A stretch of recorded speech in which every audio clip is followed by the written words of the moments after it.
দেৱসত্ৰ অঞ্চলত এটা প্ৰকাণ্ড ঢেকীয়াপতীয়া বাঘে বিচৰণ কৰাৰ পিছত ৰাইজ যথেষ্ট আতংকিত হৈছিলে।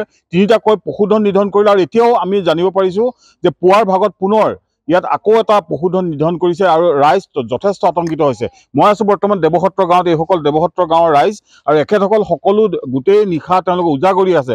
যিকোনো মুহূৰ্তত বাঘ আহি আপোনালোকৰ চোতাল পাবহি পাৰে। হয়, নমস্কাৰ। মই দেৱসত্ৰৰ এজন যুৱক। যোৱা কালি প্ৰায় 9 মান বজাত আমি খবৰ পাইছোঁ যে ঢেকীয়াল গাঁৱত এটা পশুধন নিধন কৰিছে। তাৰ পিছত যেতিয়া ফৰেষ্টক খবৰ দিলে, তেখেতসকল আহি বাঘটো বিচাৰি ফুৰিছে। বিচাৰি ফুৰোঁতে আহি দেৱসত্ৰৰ আগপিনে যি কলং নৈৰ কাষত অলপ হাবি আছে, সেই হাবিত বিচৰণ কৰিছে। ঠিক 12:30-1টা বজাত আমাৰ ঘৰৰ আগপিনে আমাৰ এই পকা ৰাস্তাটোৰ পৰা প্ৰায় 60 ফুট মানে 60 মিটাৰমান আঁতৰতে বাঘটো আহি শুইছিল। শোৱা কেইবাজনো লোকে প্ৰত্যক্ষ কৰিছে। তাৰপিছত ফৰেষ্টক খবৰ দিয়াৰ লগে লগে যেতিয়া ফৰেষ্টৰ আহি এইখিনি পায়, কিন্তু বাঘটো সেই সময়তে নিৰুদ্দেশ হ'ল। তাৰ আধা ঘণ্টামান পিছতে আমাক কলং কাষত এটা গৰু পোৱালি আছিল, গৰু পোৱালিটো মাৰিছে। তাৰপিছত ফৰেষ্টে খেদি তেওঁক নিব পৰা নাই। তেওঁলোকে কোনো ধৰণৰ উপকাৰ কৰিব নোৱাৰিলে।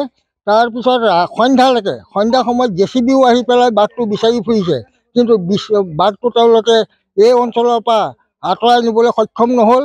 ইয়াৰ পৰা গৈ বৰভকতিলৈ যোৱা দলঙৰ সমীপত বাঘটো স্থিতি ল'লে। তাৰপিছত তেওঁলোকে তাৰ পৰা খেদাত আকৌ আমাৰ গাঁৱৰ পিনে ৰাতি আহিল।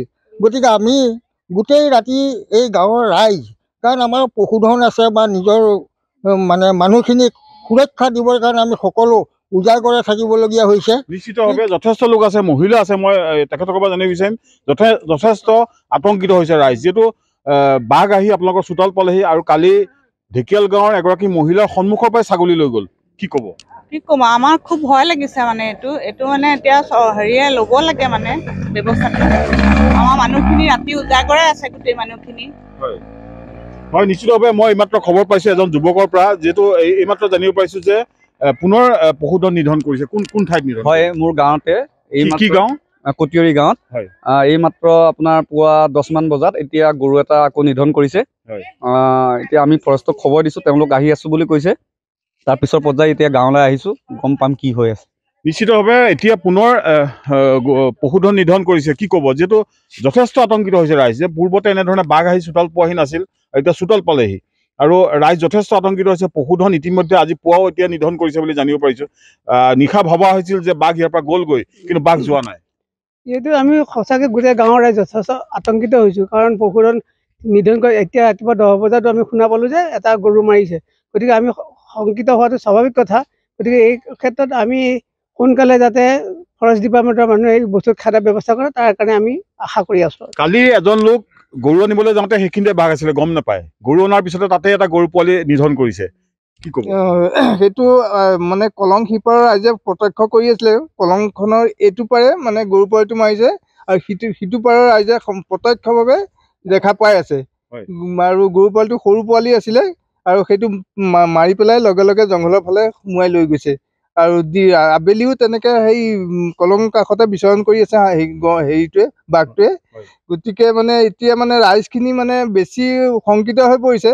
ৰাতি উজাগৰে আছে, ৰাতি ৰাস্তাত মানে লাইটৰ ব্যৱস্থা কৰিছে, যাতে ফটককৈ আহিলে কিবা এটা দেখা পোৱা যায়।